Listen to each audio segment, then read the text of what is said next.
Hello, hello. Thank you so much for joining us tonight for episode 9 of Tabletop for Two, a D&D duet show where we take a deep dive into how to play one-on-one 5e.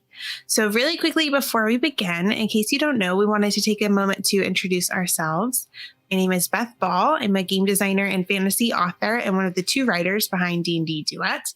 Joining me is Jonathan Ball, a game designer and educator, and the other writer behind D&D Duet. So our work for 5th edition Dungeons & Dragons centers around adventures and advice for playing one-on-one D&D. You can find more about this special playing style and find adventures to help you along your way at dndduet.com. You can also follow us on socials, on Twitter at dndduet, and on Instagram at dndduet. Oh, yeah. So, honey, what are we talking about tonight? Well, in this episode, we're covering best practices for incorporating DMPCs, sidekicks, and or other adventuring companions into your one-on-one D&D game. We're going to talk about why it's a good idea and how to do it, because it's one of the questions I think that we get most often is, you know, how does this whole thing work? How are you DMing and playing a character, and how is a player running the extra stuff? So we'll share some of what's worked for us and some ideas and best practices and things. Yeah. I think it's one of the things too that is the most personal about playing one-on-one, where I think sometimes for those personal parts of playing D&D, people just need encouragement to figure out what works for them. Like there's not a right way. Get in there, make mistakes, get messy with it. If you don't have sidekicks up to your elbows by the time that you're done, then are you even trying? That's our plan. You're so cute though. Okay. Really fast though, before we get into our episode, we want to extend a special thank you to our amazing patrons. You guys make everything that we do possible. Thank you so much for supporting our video content. We're working on setting a number for it, but if you are watching or listening to this and are interested in supporting Tabletop for Two becoming a podcast, please join us on Patreon, as that will be our next funding goal. We just need to decide about what that number looks like for that being our funding goal, but we would love for you to join us. And I mean, speaking of turning things into podcasts, you've got your World of Azure podcast, which ties into the new options for patrons to have fiction rewards too. So you can have D&D stuff and fiction stuff, or one or the other, but all of that can be found on patreon.com/GroveGuardianPress. And since you mentioned World of Azure, and I have my props right here, we just started getting into Buried Heroes, where we're going to be for a while. But it's going to be so exciting. On the World of Azure podcast. Yes, Thank you. Sorry. Okay, our stream tonight is also sponsored by Aurora. Aurora is the prequel novella for the Age of Azure high fantasy series, the story of a magical world that teeters on the brink between light and darkness. In this exciting action and magic-packed series filled with druids, pirates, werewolves, and more, ancient forces awaken and new heroes rise to the occasion. But this time, who will prevail? You can visit bethballbooks.com/join to join the Story Enclave, Beth's reading community for her fiction, and as a special treat, you'll receive a free ebook copy of Aurora when you sign up. I think it's also available wherever books are sold as well. It is, yes. If you don't like being on newsletter. It is the... Oh, so there it is. Keep that in mind. We had an internet hiccup, but then we came back. Oh, good. Okay. Did you hear me saying that my newsletter is super fun? Because is that what hiccuped out? Okay, That's what now I've said it. Okay, are we ready to dive all the way in? Yes, topic introduction time. What you got, honey? Okay, so topic introduction time. First, we want to make sure that everyone is on board for what a DMPC, sidekick, and or adventuring companion is. So these are not necessarily the same thing, although they can serve in that same role. So DMPC or GMPC, Dungeon Master or Game Master's PC, the player character for the storyteller in your one-on-one D&D game. Sidekick is, was it last September? No, 2 Septembers ago, I think that that was made official. Wizards of the Coast in the Essentials kit, and then again in Tasha's. I really like what they did in Tasha's, actually.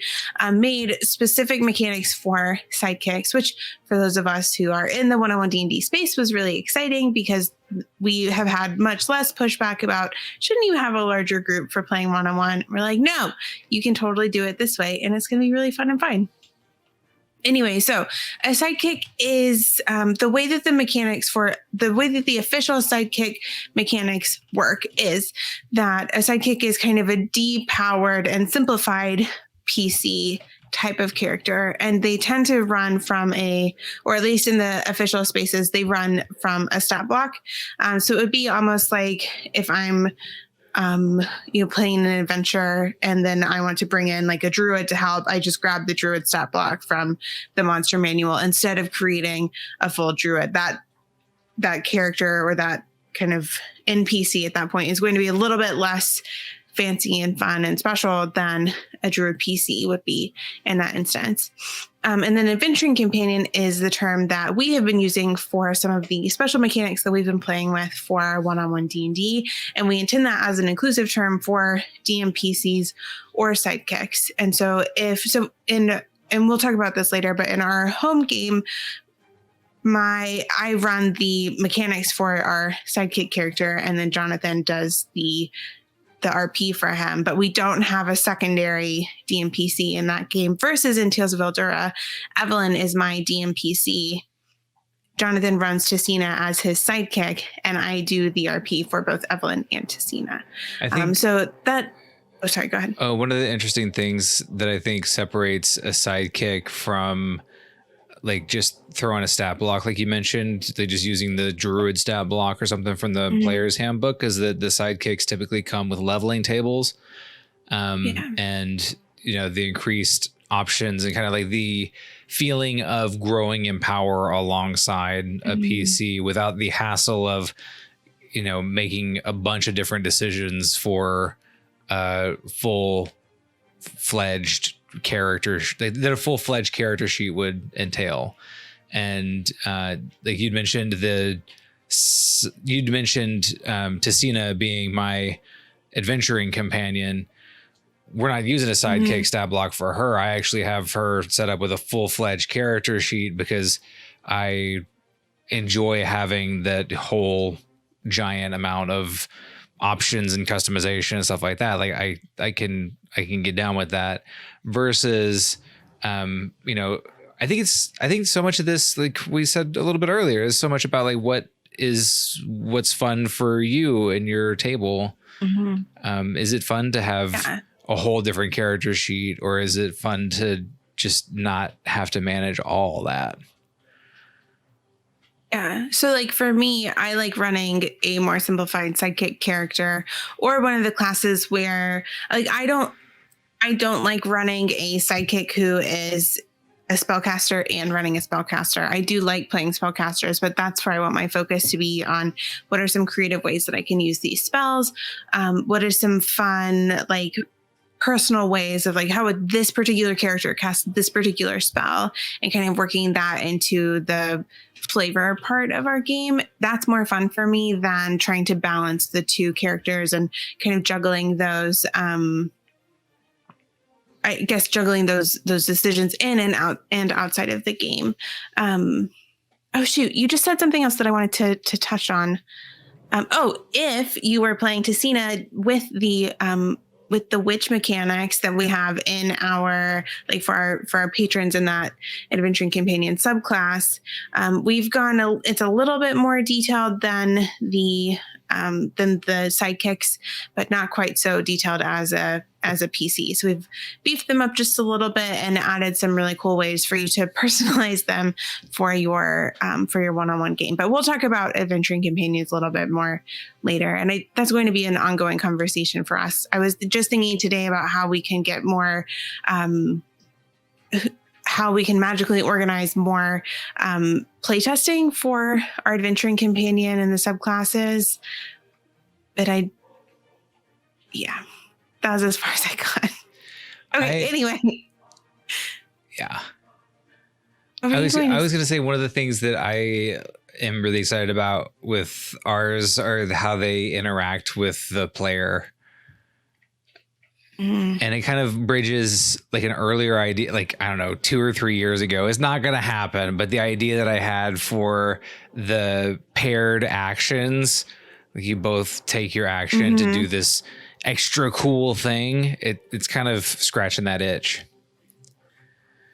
Like Cyclops was like one person throws the other. Yeah. Or like Iron Man and Captain America, is shooting a blast at the shield, and the shield is doing stuff like that in DnD, and that's kind of what our adventuring companion abilities are. Basically, the Avengers. So, honey, why is it important to consider sidekicks and DMPCs? What do they allow for us to do? So I think there are 2 primary reasons. You have the RP reasons, which are, I think, the more interesting and more important. And you have the combat mechanics reasons. So RP reasons, you need somebody for the PC to be interacting with while they're moving about the world, so that the player is not having to talk to themselves or narrate their every thought and idea to you, the DM. And that way you have some things to happen and have going on while you're playing. The mechanics options, it helps to give the PC, like, kind of help round out their class a little bit more. It takes some of the pressure off of the PC. And I think it, like, as the DM, if Garen's really hurt, it's easier for me to, like, okay, I can maybe, they attack someone else. Woo, thank goodness. Same thing for Persephone as a druid caster. She can't take huge amounts of damage time after time after time, but having Jack there to help her, who's more of a fighter, I think that gives you more options as the DM for what you can throw at us. And it gives me more creative problem solving options in terms of how are these 2 characters going to work together to fight this monster. And that was a hard lesson learned. Like when we first started playing 5e together, I'd originally, our first home campaign, I'd kind of imagined the whole having a party around with Beth's character working kind of like a Pokeball, where she has this amulet that holds these elemental champions, and she just like pops them out when it's time to fight. And then they just kind of pop back in, and she beat bops around. And I was kind of like weirded out that she kept this adventuring companion, like walking around with her. I was like, you can just send him back in the necklace if you wanted to. He'd be fine. You get the sense that he'd be fine. Roll an insight check. Yeah, he'd be fine. Just going back into the amulet. But it's so obvious now that it's not fun to just wander around by yourself. I mean, when did that sink in for you? You helped me realize that. It sunk in for me when Marcone started talking to Eliath more, and I was like, oh, I get why people like D&D, because it was fun. Like, he started asking her questions about herself, and it wasn't like a random NPC, like, oh, where are you from? The corner of Nunya and business. But instead it was somebody who she was walking around with more and who she could ask questions about too. And so that was when it, like, D&D became more enjoyable for me. And I think it just kind of spiraled from there, where my enjoyment and that it just created a greater sense of immersion, honestly, of, she could tell him things about the world. It helped me have a way for co-creating. And I mean, when we were first learning how to play, we didn't have like language around all of these things or know like, here's why this is working and why it isn't. But it just became a whole lot more fun when my character had a BFF to run around with. I was very clever when she started asking that DMPC, who I'd imagined having as much character depth as Pikachu, questions, was that DMPC had amnesia, and that's why they didn't know anything about the world or their own backstory. So pretty clever over here. Also, have as much character depth as Pikachu is... I don't even know what that means. Exactly. Is that very much?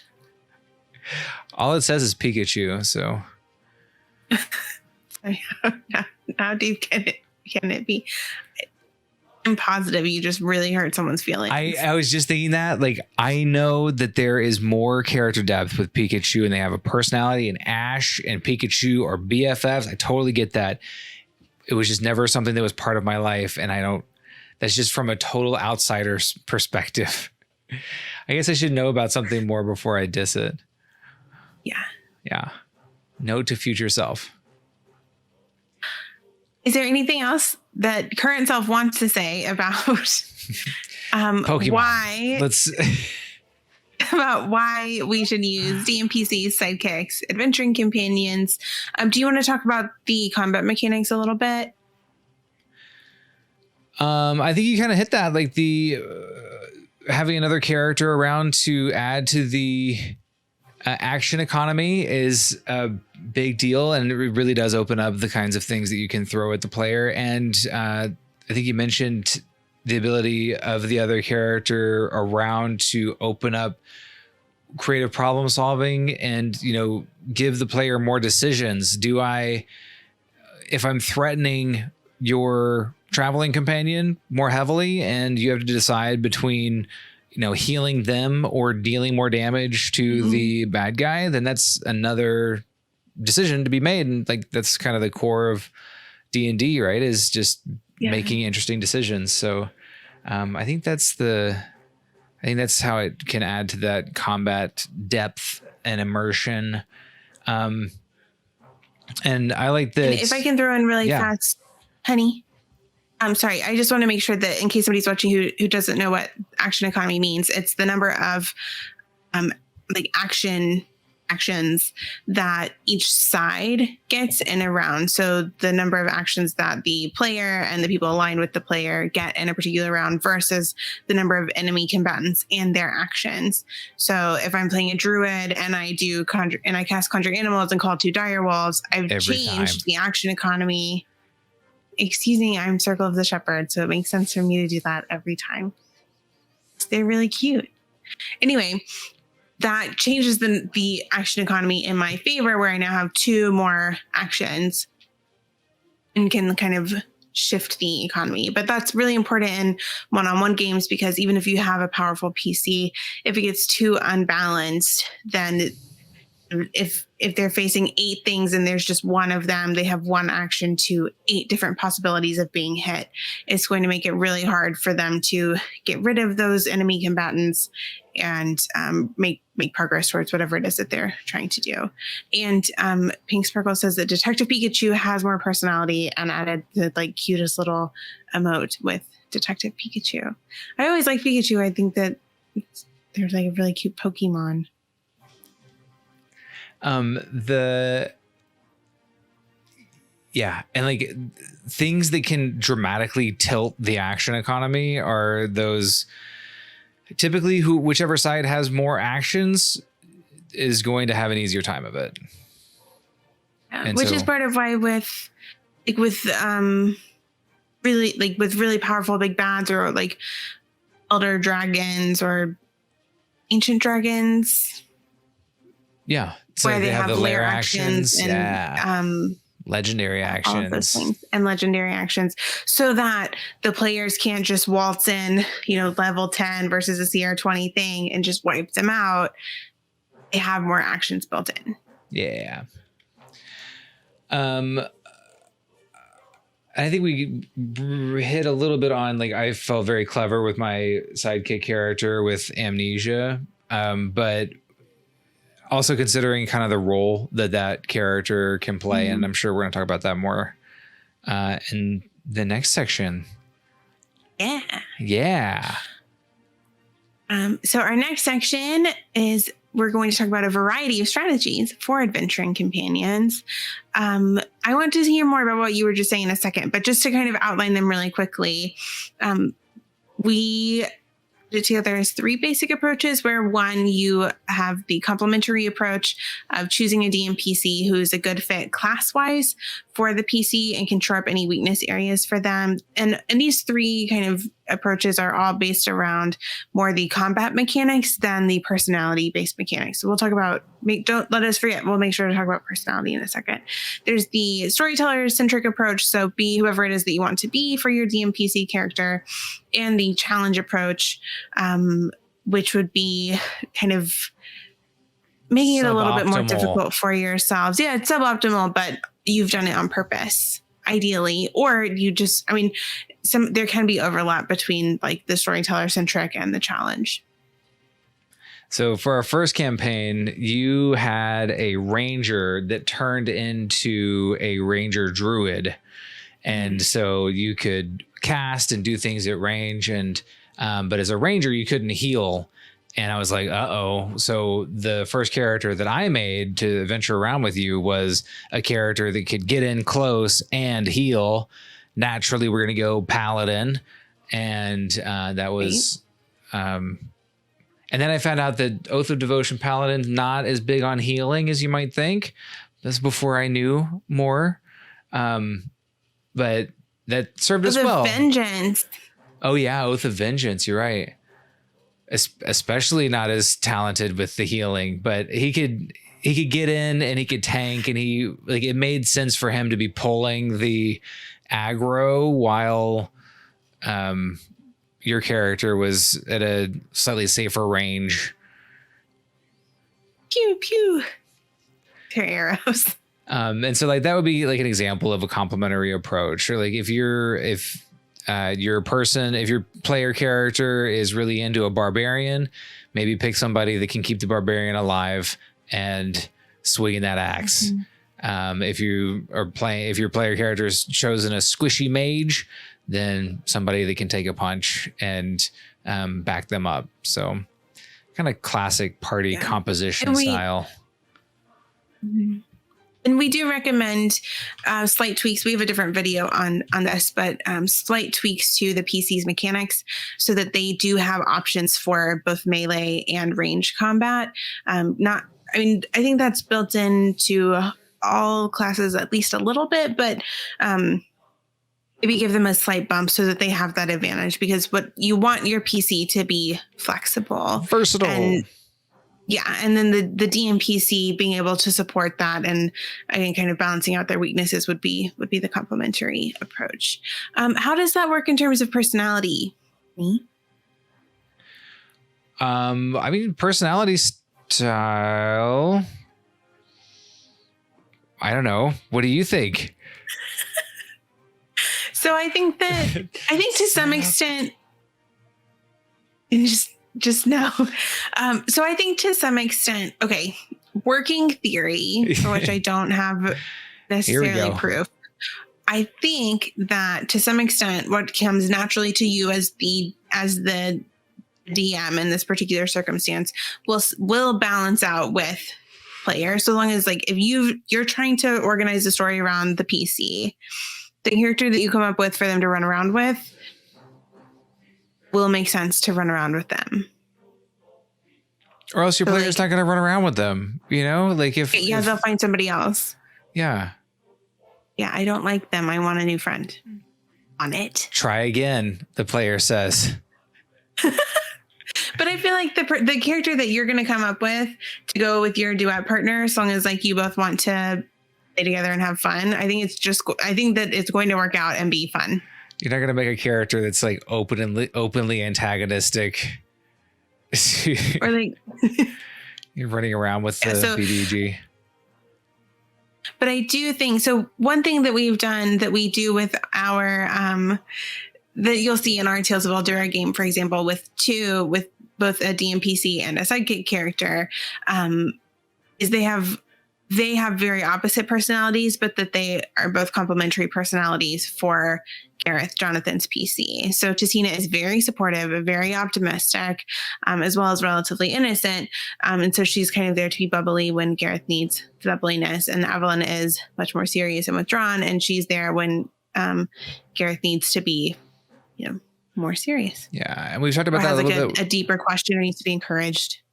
With our home game, like Eliath will, Eliath is Eliath, and then Marcone is the one that's going to be like, okay, this is the rule according to the law, and this is the practical thing to do, and that's what we need to do. And the other character is going to be like, what if we cross-dressed and then found a grappling hook, right? They're going to come up with a more fun plan.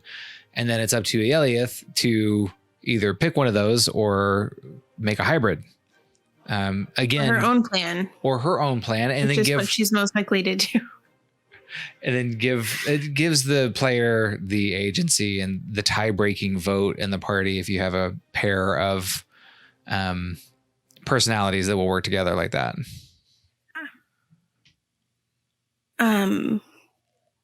So we could talk about the storyteller-centric approach, which would be being whomever you want to be. So in our Steimherod Land of Vampires campaign, Jonathan wanted to play...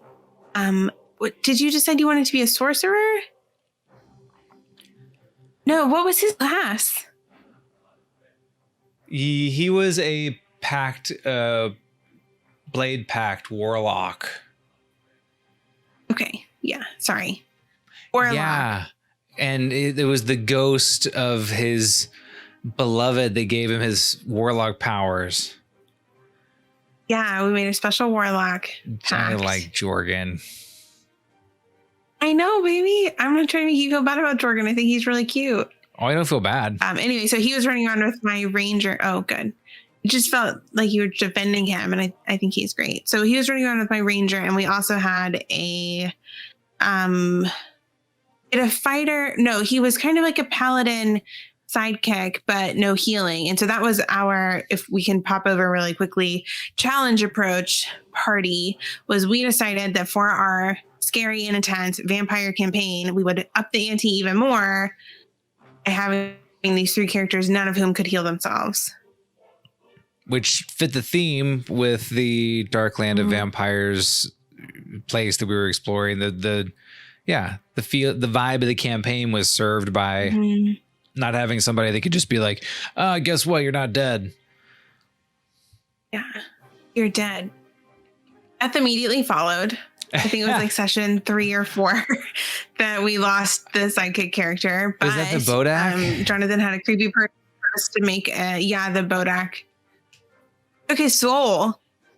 But you'd already made someone sketchy for us to partner with. And so they brought his soul back because I really liked Tibble and wanted him to be rescued. And I mean, this like a challenge approach would also be like if you just had everybody be the same class, then you have nobody that can shore up a class's weaknesses. So if you're running a campaign, which I think is a cool idea, of just a bunch of rogues that are thieves guilding it out all together, and that would be pretty cool. I really like a bunch of bards. Traveling bard band. Living their best life.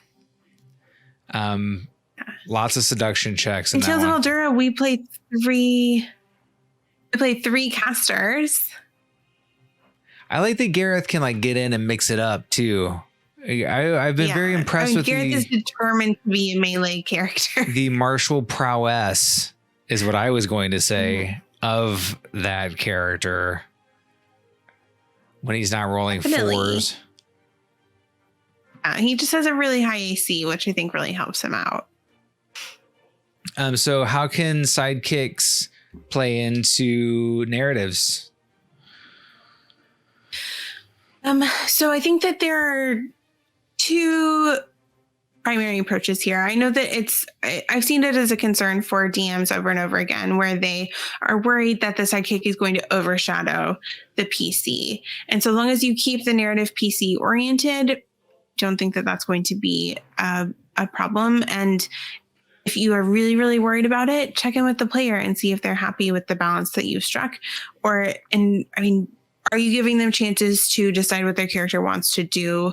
Are you giving their character the chance to drive the plot forward? If that's happening, you're probably set.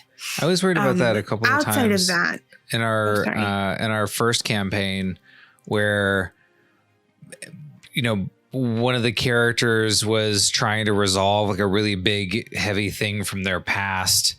And it didn't immediately have to do with your character, but your character found a way into that narrative really naturally because it was somebody that she cared about going through something really difficult. And so through that and how she dealt with that, her character came more to life. Mm-hmm. And it being so personal for them, I think gave her a chance to like look at it from a slightly more withdrawn perspective, maybe. And I think that can be really helpful too. And so that is something to keep in mind. So in Tales of Eldura, for just a slightly different example, Evelyn has a specific mission that she wants to accomplish while they're in the negative planes. And so during one of our early sessions in season 2, she gave Gareth the option, basically, like, do you want me to stay? I want to do this. So if I stay, you have to help me with this. Or if you don't want me to stay, I'm going to go take care of this. And so I think most of the time, maybe don't set it up as this ultimatum, but that's Evelyn's personality. I knew that you would be on board for it. So it was fine. And we've been playing together for a while at this point, but I don't know. I think that giving the PC the option as like the primary character in this instance, giving them the option to share the spotlight that they're in with the DMPC, with the sidekick, with their companion can be really, really special. We see that in lots of different storylines. If we look at Lord of the Rings or at Die Hard, either. I can't remember. So the police officer in Die Hard who hasn't fired his gun since he had the accident in the field. Yeah. But by the end of the movie, spoiler, by the end of the movie, he overcomes that and saves John McClane from the Kyle. I really should write down names. We're really good at pop culture tonight. Anyway, it doesn't matter. He has his own narrative arc that he's able to resolve, and it doesn't take away from what's going on with the main character. They're able to share that spotlight. And so I think if you approach it from that perspective, if you give the sidekick a story, I mean, they need something to latch into the world. They shouldn't just be following the player around in a really needy way. Like, there's something that they should want to accomplish. As a different example, in our Land of Vampires campaign, Jorgen, who Jonathan was just talking about, part of why he's there is to avenge his lost, dead love, whose ghost is remaining around so long as the vampire Nazark remains. And so he had a really interesting and difficult decision to make, kind of across that, is do I resolve this situation for my loved one who is dead and it remains with me, but in so doing, lose them utterly. Mm-hmm. And that gave you some really cool latches into the game and into the narrative and things to play with. But it didn't take away from Braceris wanting to run around and do stuff and hunt and be awesome. And she's got her agenda too. Yeah. They can be running side by side. I'm really curious. I see in our show notes a really cool idea from one of our patrons. Oh yeah. Hit me. I'm dying to know. I don't think that she would mind me sharing. So one of our patrons was telling me her idea for tying the Crystalline Curse trilogy to the Land of Vampires campaign by changing up Garen's backstory and attaching him to the sisters instead of him being attached to I can't remember who he's attached to in the Forgotten Realms lore. And I thought that was really Timora, cool. Maybe something. I thought it was fire. Anyway. It's been a little while. We don't know off the top of our heads. We're really sorry.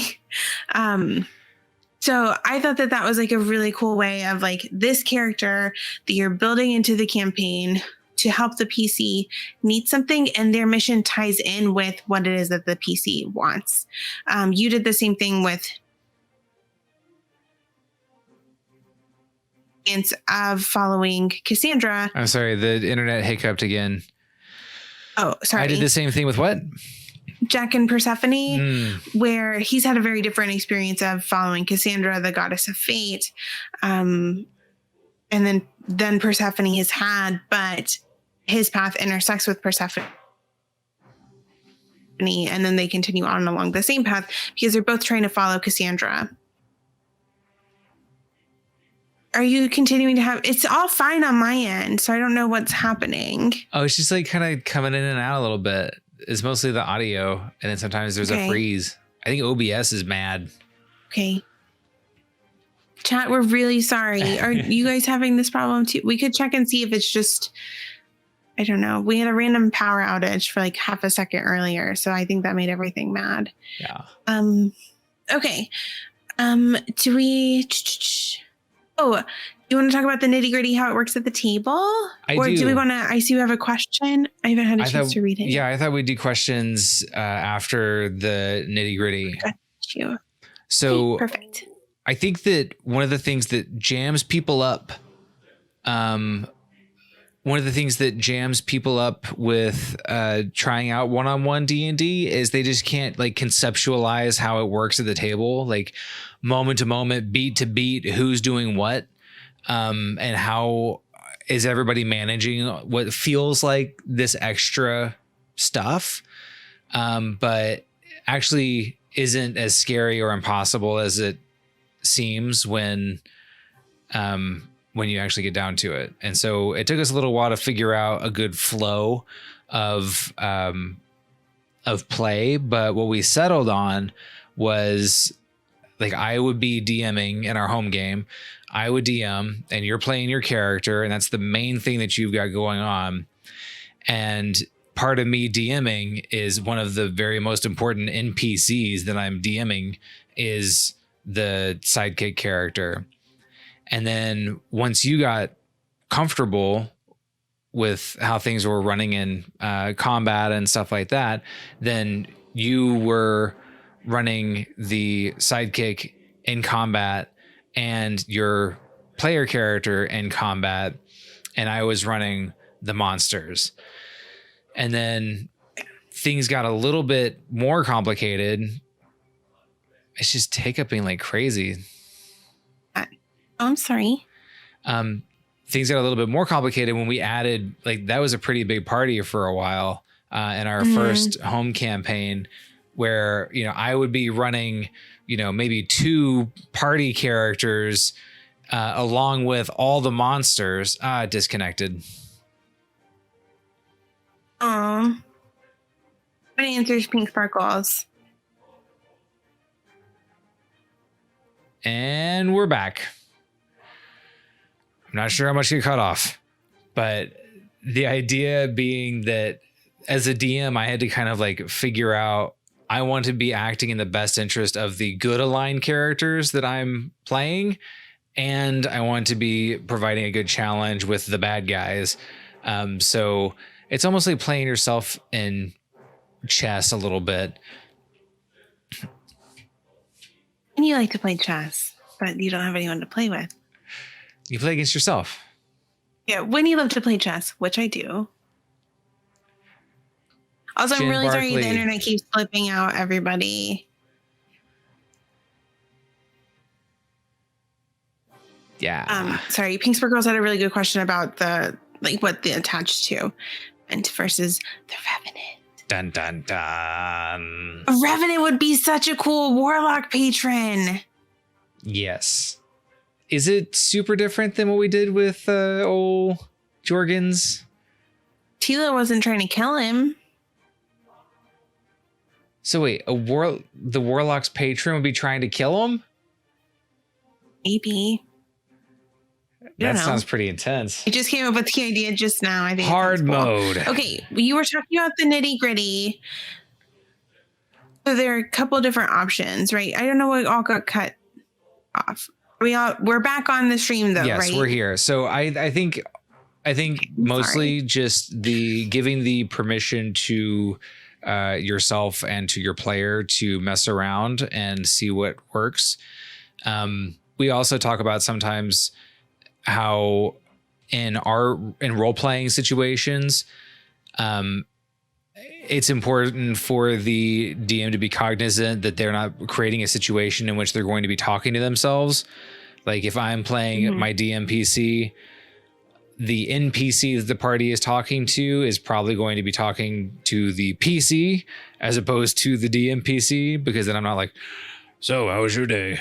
Oh yeah, it was totally good. You know, that's just awkward for the other person sitting across the table, just watching one person talk to themselves.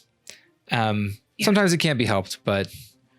And in those cases, if you don't want to talk to yourself, you can always just kind of summarize how the conversation goes. So we'll do that some if the PC and the sidekick, if the DMPC and the sidekick need to talk to each other about something, we'll tend to do that in summary with maybe one or two important lines from the situation. And then every once in a while we will, it's like as the player, I'll speak on behalf of the DMPC if there's something really particular or special going on where maybe my PC's not there, but rather than make sure as the DM in that situation that I know that I'm supposed to be this person and speaking for them. So then I just try to do Jack's voice and like do my best. I was going to say, you have to show us Jack's voice. I can't do it. It's so cute. I just can't just break into it. I'm embarrassed. And did.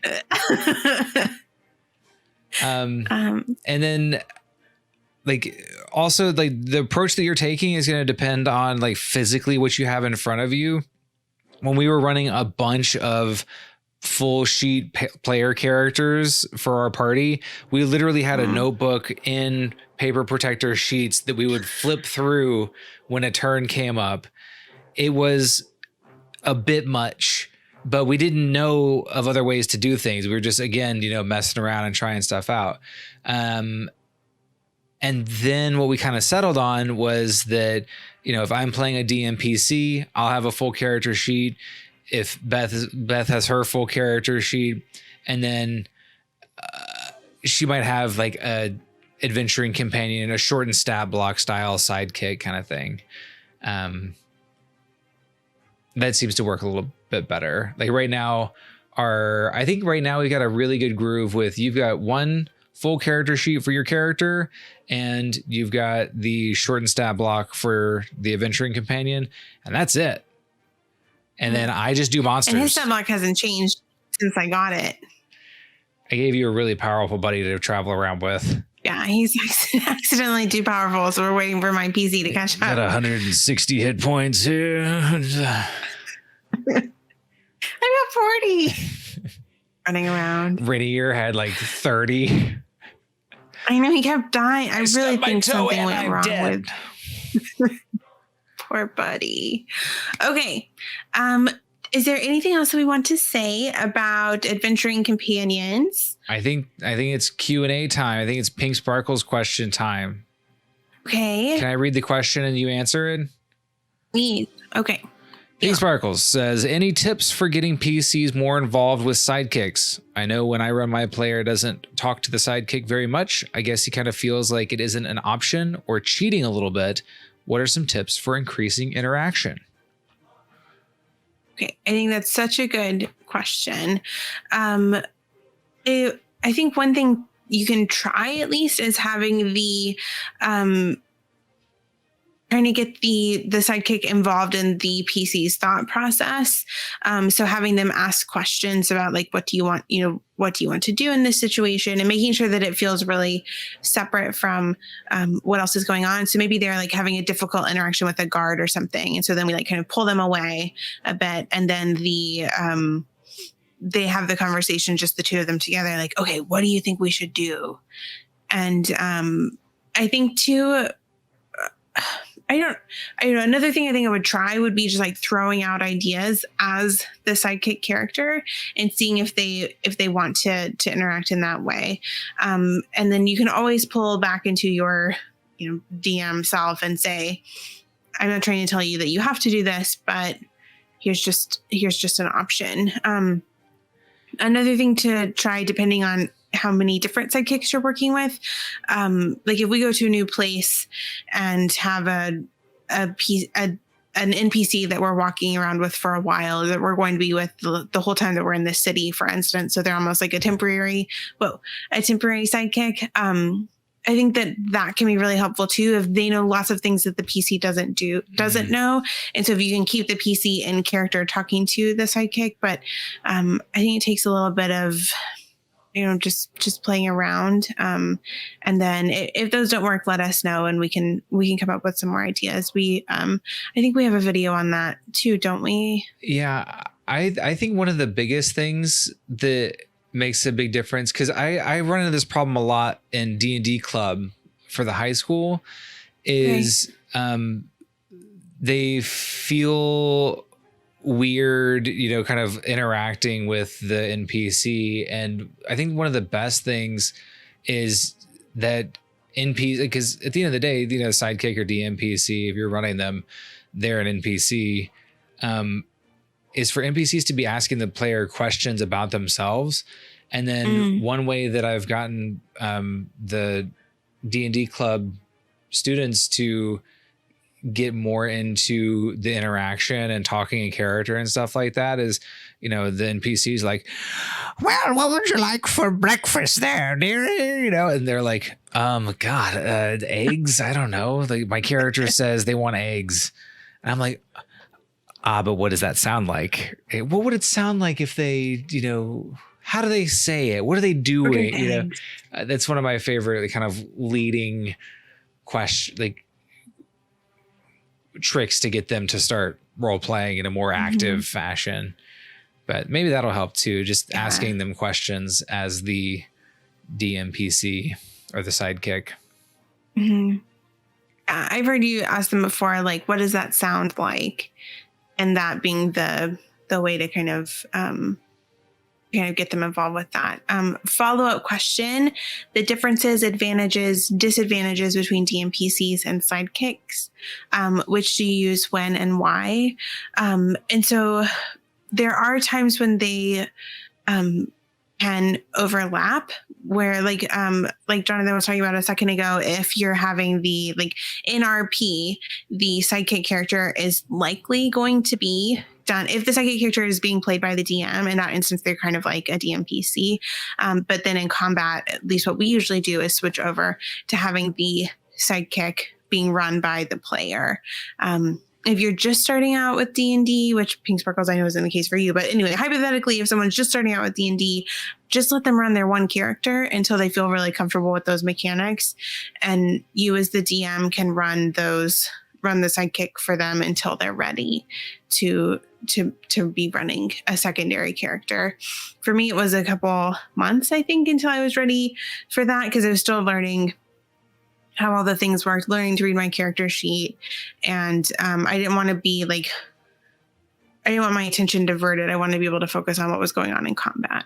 And so I think it really kind of depends. If we're going with the official rules for the wizards sidekicks, if you want an equally powerful PC to run around with the player, then a sidekick is not going to quite be that. What I like about the sidekicks is that they're already kind of channeled in and specialized for you. And so you're not having to make as many decisions. So instead of choosing between the 30 different options or the 20 different options that bards have for level 3 spells, for level 3 spells, or for whatever, it's a lot narrower. So you're basically deciding, do I want this person to be more like they can do lots of cool magical things, or this is a healing focused character? And so as you make those decisions, it kind of narrows them for you. And I think that can be really, really helpful to where the mechanics of the sidekick, I think the mechanics of the sidekick are less likely to distract away from everything else you have happening in the game than those of a DMPC might. So sometimes in Tales of Eldura, I have trouble running Evelyn like I would want to run her because I'm so focused on running this interesting monster. And so she almost never does the most optimal or even like the most interesting thing that she could possibly do, because I want what Gareth is doing to be the thing that I'm focused on. But it's easier for me to run, honestly, it's easier for me to run a druid because that's who I usually play. So the base mechanics I get, and it's a class that I feel comfortable with, but it's more the balancing of the monsters. Whereas a sidekick is meant to be run by the player and be simpler for them to run without taking away. I think that the one disadvantage in either case can be sometimes, or for me at first, switching between character sheets and stat blocks felt weird. And so that's part of why we ended up with 4 different character sheets for all of these different characters and flipping between them, because I could at least look in the same spot for each one until I memorized their, like, okay, he gets +7, he gets +4, until I memorized those numbers. It doesn't bother me as much now, but I think that can be... I really want to see a cute sidekick stat block that looks exactly like a character sheet and is just smushed down. I know somebody out there can or has designed it. Please send me the link. I think I'll share it with a bunch of other people. Like DMPC style, like that is run by the DM. Yeah. As full or as abbreviated a character as it can be, whether it's a stat block or whether it's like a full character sheet. The DMPC is like the DM's little character. Mm-hmm. And then a sidekick is a little bit more complicated, I guess, because it might be RP'd by the DM or by the player, depending on the level of comfort going on. Mm-hmm. We've had the most success definitely with the sidekick being played in combat by the player character and being RP'd by the DM. And it sounds like it'd be a weird split, but it hasn't felt that way to us, I guess. Yeah. I like that too, because then it's then you can like scheme as much as you want as the monsters, and you're playing people who are used to running around with each other. They've been fighting together for months. They know what the other person is going to do, like based on body language or just like what's their habitual action in this circumstance. Mm. I know what they're going to be. I know what they're most likely to do. Divine Smite. So the player then knowing or I guess the player directing what's happening with the sidekick and what's happening with their PC and coordinating those things together, I think can work really, really well. If I can plug for our Patreon really fast, one of the things that we're working on with the Adventuring Companions is that they have sidekick specific feats. So one of them, strategic reposition, the sidekick character in our home game has, which Jonathan came up with, and it's so cool. So if Jack has leftover movement, so if my character's sidekick has leftover movement, he can kind of move her, or they can switch spots without provoking an attack of opportunity. So if she's in a situation as a caster and accidentally gets, bumped up against something like big and scary, whoop, they can just kind of switch. And then he's there to actually meet the big and scary thing. So that's been really cool. And it complements like the style of their dynamic too. Like he's very focused on protecting her and making sure she's safe. And so he has the mechanical ability to do that. Except for this past weekend when disaster struck and a vampire charmed him and convinced him to attack my PC. That was brutal. Jonathan's still really upset about it. And so we're working on a feat now for, and I think it will need to be a higher level feat. And we haven't quite figured out what it would be. Like, do you have advantage against being charmed to attack the PC? Can you just never attack the PC under any circumstances? So we're kind of playing around with what that would look like. But we wanted to add some special mechanics so that the adventuring companions could be really specialized for individual PCs, and that part of their leveling up would be, getting better at helping and taking care of the PC. So we're still playing with those, but I think that they're going to be really, really fun. Another rapid quaffing with a bonus action. You can not only give yourself a healing potion, you can give the PC a healing potion. So just some of those little things where the sidekick is there to help the PC, to just kind of, throw out for everybody. Yeah. I am, especially because I feel like sometimes the things that we've always been kind of more like rule of cool, and as opposed to rules as written.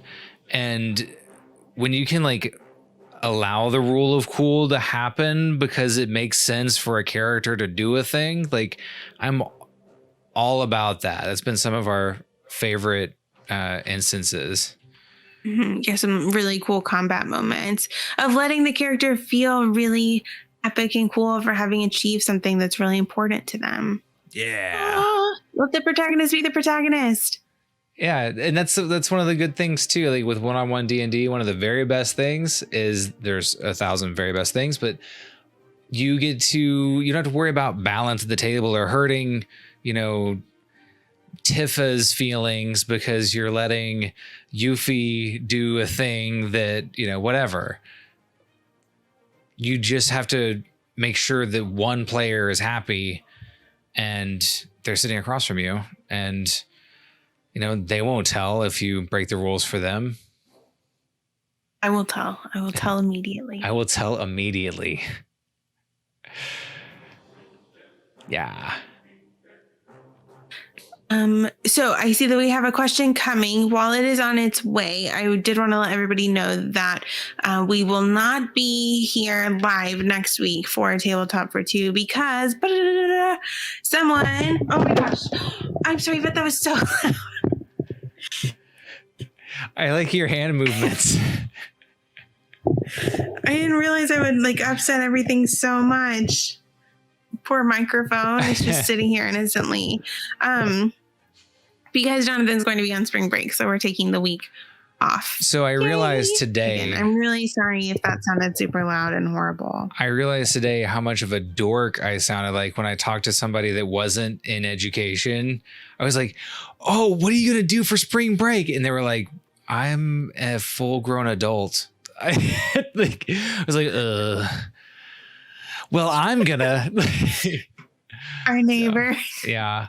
I just ambushed him with excitement about spring break. What are you going to do with your week off? I work for a living. What are you talking about? Plan of Attack has a question. How do you deal with death saving throws? If the player has no companion character and they go down, how can you make it feel like they aren't almost certainly going to die because there is no one around to help? And if there is another character, does it feel too railroady if they are healed? Oh, this is a good question. And we get it. This is one of the big questions, right? Like if you're playing one-on-one D&D and the player character eats it, then game over. I guess we got to start playing Mahjong, right? Or wrong. Hopefully the latter. So I know for us, so there have been several times when my character has been making death saving throws. And Jonathan, as the DM in those instances, is always more upset than I am. I'm also in the like, okay, I'm like, come on, dice, like be above 10. And so, yeah, I don't know. So I think that helps because I know if something goes terribly wrong and I roll a 1 and on that first death saving throw and my character dies, I know that we're going to bring her back. I know that without a shadow of a doubt. And so that's the kind of thing I think have that conversation outside of your game. That should be a rule at the table. If the worst should happen, what are you going to do? Because then you've taken away the emotional upheaval and upsetness and the argument fuel or whatever it is that's going to go wrong for, oh my gosh, I accidentally killed the PC. And can I add to that too? I think have the conversation beforehand, but also have the conversation while it's happening. We're big advocates for like there should be stakes to combat and to, there should be stakes to the conflict, or else we're just sitting around throwing pieces of plastic at each other and telling stories, right? But I think that it's also important to have it during the combat. Like for instance, we had a conversation for our Tales of Eldora game where if Gareth died, to me that'd be a little bit more open. Do I want to go on a quest or have like a post-death adventure finding the light? Mm-hmm. Or would it be more interesting to switch to his son character and take on that character? With Tales of Eldora, I don't know. I'd have to kind of feel it out in the moment. I think playing with the Patrick character could be cool to like either bring back or avenge Gareth. Mm-hmm. But I could also totally see a cool after death, wandering the ether, trying to find Vulcan kind of experience for Gareth as well. And so trying to find Melina. Yeah. So, we'd have to have a conversation PC to DM what would be the most fun, because at the end of the day, that's the most important thing, right? Is what's going to be fun for the two people at the table. And I mean, I feel like it's not railroady as long as there's like that communication happening and like both people feel good about the direction something's going, then it's not railroady. This is co-creative. And that's not going on a track because you're making the track together. Mm-hmm. Yeah, you're creating the narrative together. And so, yeah, I may be moving in a linear fashion, but it's collaborative. I will say too, the exception to this for me is if you didn't intend for it to be a very intense encounter. So we had this happen in Tales of Eldora where one of the encounters was just a lot more difficult than I had planned for it to be. And then the dice were not in Gareth's favor. And I wasn't I was not interested in like, these 3 goblins pop out and stab your character to death, and that's the end. Like, that wasn't going to be narratively interesting for me. So the story at the end of the day, I think, is what matters. The story and the happiness of the two people at the table is what matters the most. And so I would Deus Ex Machina in a heartbeat if the fault of why the PC is rolling death saving throws is because I accidentally misjudged how the encounter was going to go and then didn't realize how low they were on HP. One more thing too, like death is only the beginning, but there are a bunch of different things that can happen once a character is in death saving throws. Mm-hmm.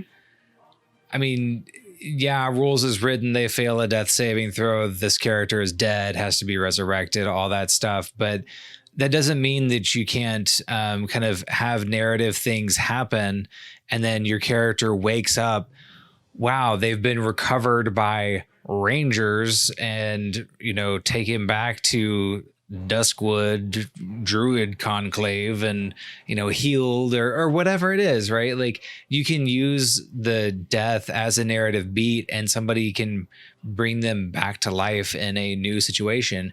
Maybe that's a benevolent thing.